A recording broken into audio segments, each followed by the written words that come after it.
My husband said he would leave me in a heartbeat if his deceased wife walked through the door, and I had to do damage control while feeling like crap because we were with our friends.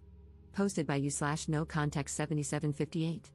My 34F husband, 37M, was married once before me. She was his high school sweetheart. They started dating in their junior year, survived long distance during college, and got married when they were both 23, very shortly after graduating. She passed away unexpectedly at age 26 from an aneurysm, which obviously devastated him, especially because they were so young. They never had children. He contemplated never remarrying because he was so heartbroken, but we ended up meeting about 4 years after that. We got married when I was 31, and he was 34, and we now have 2 children. Last night, we were at a friend's potluck gathering. Everything was going well until one of our friends brought up a new topic related to relationships. She is newly divorced, so the conversation was about her divorce. Others chimed in with stories about past relationships from high school, college, etc. I mentioned that I never thought I would get married because my luck with men had always been terrible until I met my husband, and I said I felt very lucky to have met him. After a little while, my husband brought up his deceased wife. Everyone knows he was married before me and that she passed away. He was talking about her and then dropped a bomb, saying, if she walked through that front door right now, I'd pick up where we left off. If I'm being honest, it felt like someone put my heart into a blender and punched me in the gut as hard as they could. Everyone in the room could sense the awkwardness that followed. To avoid making a scene, I just laughed it off, even though I think it was still obvious that it hurt me. I just felt that if he still feels that way, then why are we married? I've never asked him to get over his wife. I have never experienced the loss of a spouse or even a partner, so I'm unsure how that feels. But I would never say something like that in front of my new spouse. After the gathering, we left, and I did not speak to him the entire car ride home or much the entire night. I did tell him that what he said hurt my feelings deeply and that we could talk in the morning once I had calmed down because I didn't want to say something mean to him. I ended up sleeping on the couch because he wouldn't leave me alone. It's now the next morning, and I barely slept. He is still sleeping. I'm not really sure what to say or what he will say. Relevant comments. Commenter. It's one thing to acknowledge a deceased partner and know that if they were alive, you wouldn't be together because you wouldn't have met in that capacity. But he was disrespectful and hurtful on another level. Did he just lob this bomb for no reason? Like, was it a pass the salt? And by the way, I would drop off for my dead wife in a second. I'd be feeling like crap and angry, truly wondering what role I play in this relationship outside of being a bedwarmer. Not the jerk at all. Ops response. He started off by saying that he had never been in a serious relationship until his first wife. He had little relationships in middle school and early high school, but she was the first one he ever felt serious about. Then he said what he said. Everything was fine until he said it. I'm also not opposed to him speaking about her, we've talked about her before. Commenter 2. He probably could have worded it better, but the only reason you're where you are is because she isn't. It's not that he doesn't love you more than anyone on earth, but she is an idea that still seems ideal in his mind. You may also not fully understand the depth of their bond, given how long it lasted. I don't blame you for being a little taken aback, but he's there for you, loves you, and is committed. Isn't that enough? Ops response. Yes, I've acknowledged that the only reason I am together is because she is gone. That is obvious, and anyone with a brain would piece that together quickly. It's just that what he said was mean. He could have kept that to himself. I would never say something like that to him or in front of him, even if I felt it. Commenter 3. Okay, what else did he say? Because I absolutely, 100% believe that he said this hurtful thing, and it has stuck in your mind, bothering you. You are not the jerk for feeling normal human emotions. Just as I absolutely, 100% believe that this is not the entire story. You laughed it off. He tried to talk to you about it, but you wouldn't listen. I mean, yeah, from what we know here, you're the jerk. You pretended you were fine with the comment, then you flipped and said you weren't. Then you refused to accept any kind of open communication about the issue. That sounds kinda like a jerk move to me, and the absolute lack of details doesn't help your case. The fact that you are willing to talk about this with internet strangers but not your partner is also not a good look. Are you the jerk for feeling hurt? Not at all. Are you the jerk for crapping all over your husband's mistake? Yes, you're the jerk. I hope you approach the morning discussion with a calm head and an open heart. I hope you process your feelings. I hope your husband apologizes for hurting you. Ops response. I did not say anything after it happened because I was shocked, hurt, confused, and embarrassed. It came out of left field. I also don't think anyone was convinced I was fine with it because my laugh came out very awkward and dry and everyone kept looking at us. I was also quiet for the rest of the night, I'm a huge chatterbox. I did not speak with him once we returned home because I was not sure how to communicate what I was feeling without saying something I didn't mean, so I kept my mouth shut until I could process my feelings. It's also easier to speak with internet strangers because I'm not married to the people commenting. I'm just venting here. What I say here doesn't matter in my marriage. I provided fewer details because I didn't want this to be too long. Some people prefer when you get straight to the point and only include important details. However, since I'm new to this app, I wasn't sure how much detail was enough, if that makes sense. And lastly, I'm not the jerk for being upset, but I am the jerk for being upset. That's basically what you've implied. If you read some of my other replies, not saying that you need to because there's so much to read here now, I've explained to people that I was patient and understanding of my husband's grief for years. I doubt he would have found a woman so soon after his wife's passing who would have sat around and listened to him bring her up as often as he has. Not everyone is compassionate. Update 11 hours later. I also tried to reply to as many comments as I could, but they were flooding in, and I got a bit overwhelmed. I may still try to read and reply to them. Many brought me to joyous and grateful tears. Also, booze was not involved in the sense that he wasn't drunk. My husband is 6 feet 3 inches and almost 250 pounds. He had eaten quite a bit and had one beer. He was practically sober. Anyway, we talked. I asked him to let me go first and not to interrupt. He doesn't usually interrupt anyway. This isn't verbatim, just a rough sketch of how things went. I also included points some of you made, without mentioning that I posted about this, of course. I just want to say that I do not hate you for what you said. I understand where you were coming from. She died, and it was something neither of you saw coming. I could never ask you to get over her or to forget her because I know how much you loved her. She was your first love.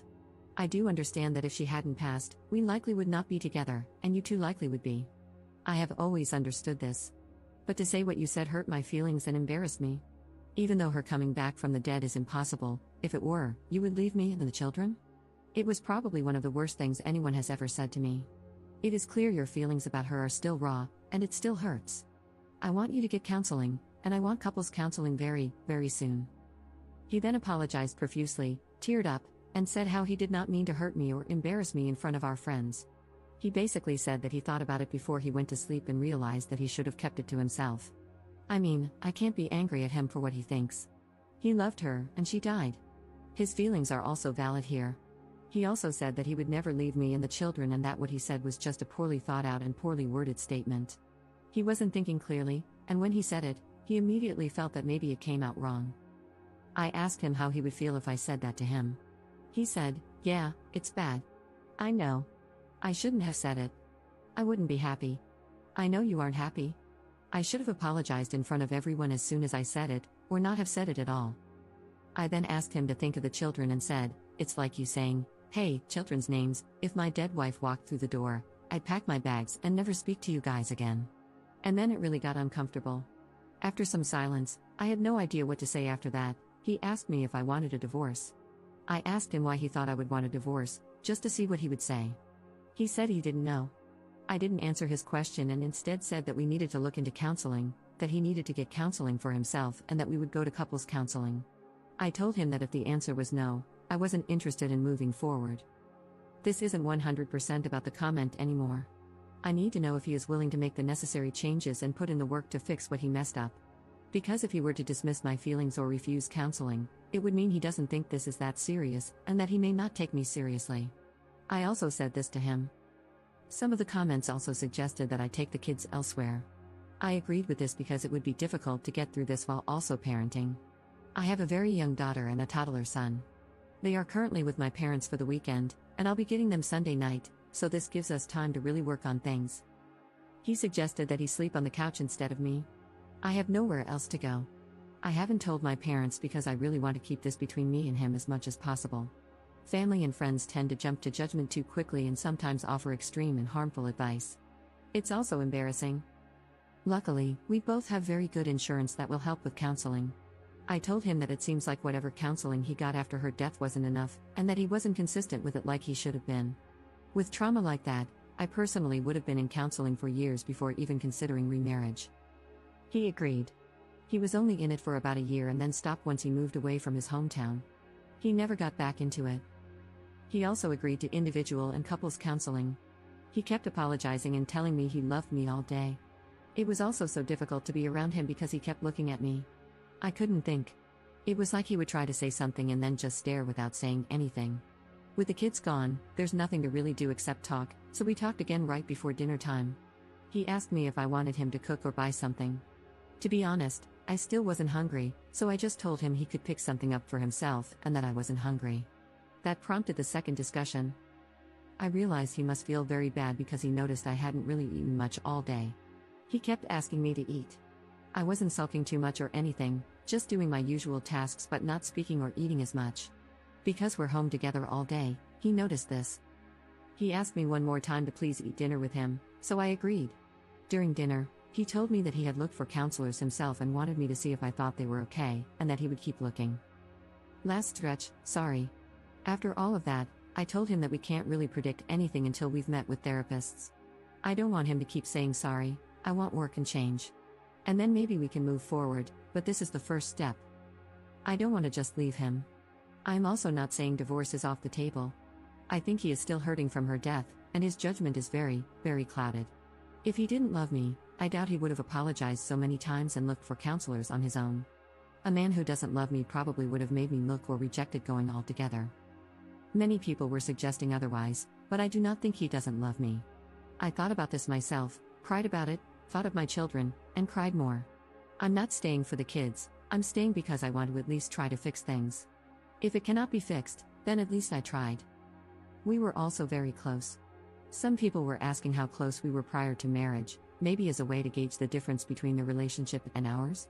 Maybe to see if he settled? He was always very romantic, caring, and sweet to me. We've never yelled at each other. When we first started dating, he would plan dates, surprise me, and brag about me to his friends. That's why I am very confused about why he would blurt that out, unless it was just very poor brain-to-mouth coordination. I also told him that I might get a counselor for myself. I don't think I need one, someone suggested it. But I think he needs it more than I do. And because insurance companies are getting worse by the year, 3 counseling bills might be pushing it. I don't know. If I do get one, it's because I don't want to potentially resent him or doubt myself. Some people have been trying to make me doubt myself. Some of the comments were very nasty to me. I appreciate Reddit hiding comments with many downvotes, as they may be mean, but I couldn't help but click. Some of you are very mean and very nasty individuals, and I hope you find happiness one day. There could be another update in the future. I'm not opposed to making one. Thank you all for your kind words and support. I've also responded to everyone who texted me, everyone at the potluck who has my number. 3 people, there were 9 people there, not including us. They've all basically said the same thing, they can't believe he said that, they feel bad for me, they asked if everything is okay, and they said what he said was not okay, etc. He showed me some of the texts between him and his friends, and some made me cry with how kind they were towards me, basically telling him that he wasn't necessarily wrong for thinking that, but he was wrong for saying it. I told him I loved him as well, and I have never not loved him, even for a second. I said that I wasn't angry with him and didn't want him to, I guess, suffer for what he said. But I was just hurt and needed him to know that it did hurt me, and for him to respond how he saw fit, and we'd go from there. That's all for now. I could possibly answer more questions here if you have any. I try to answer some of the more frequently asked ones that I saw. Again, sorry for this being so lengthy. Have a nice weekend, everyone, and thank you again. Relevant comments. Commenter. My 2 cents, constantly telling you how sorry he is does not prove that he loves you. It proves that he realizes he messed up big time and is afraid of losing what he has.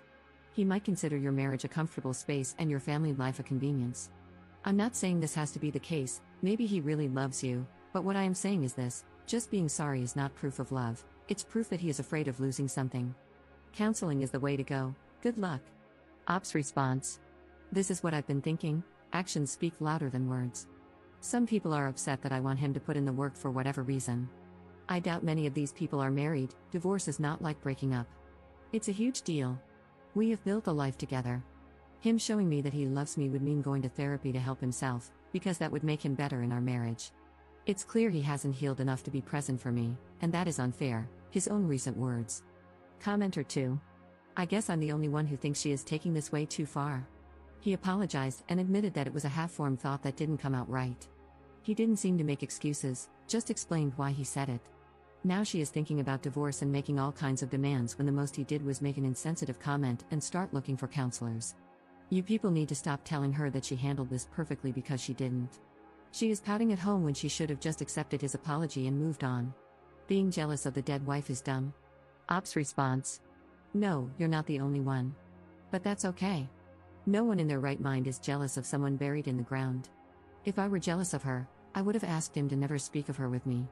Whenever he spoke of her, I never shut it down. That would have been cruel. I was a safe space for him to speak, and the only demand I made was for him to go to counseling.